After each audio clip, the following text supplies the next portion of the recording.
ভীষণ কঠিন একটি কাজ মহাকাশ ভ্রমণ। যখনই একজন মহাকাশচারী যাত্রা শুরু করেন তার আগে তাকে প্রস্তুতি নিতে হয়।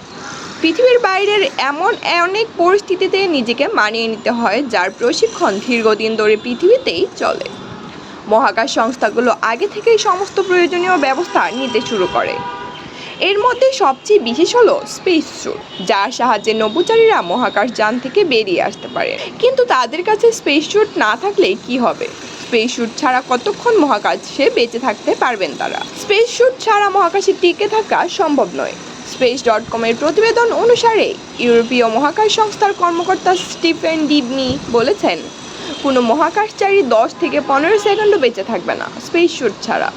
অক্সিজেনের অভাবে সেই মহাকাশচারী অজ্ঞান হয়ে যাবে, আর তাতে অক্সিজেনের অভাবে রক্ত গরম হতে শুরু করে এবং তিনি মারা যাবেন। স্পেস স্যুটগুলো কেবল শ্বাস নিতেই সাহায্য করে না, মহাকাশচারীদের আরও অনেক বিপদ থেকেও রক্ষা করে। মহাকাশে সূর্যের আলো অনেক বেশি উজ্জ্বল, আর তা থেকে বিকিরণও ছড়ায় প্রচুর পরিমাণে। স্পেস স্যুটগুলো কেবল বিকিরণ থেকেও রক্ষা করে না, ছোট ছোট উল্কাপিণ্ড থেকেও রক্ষা করে।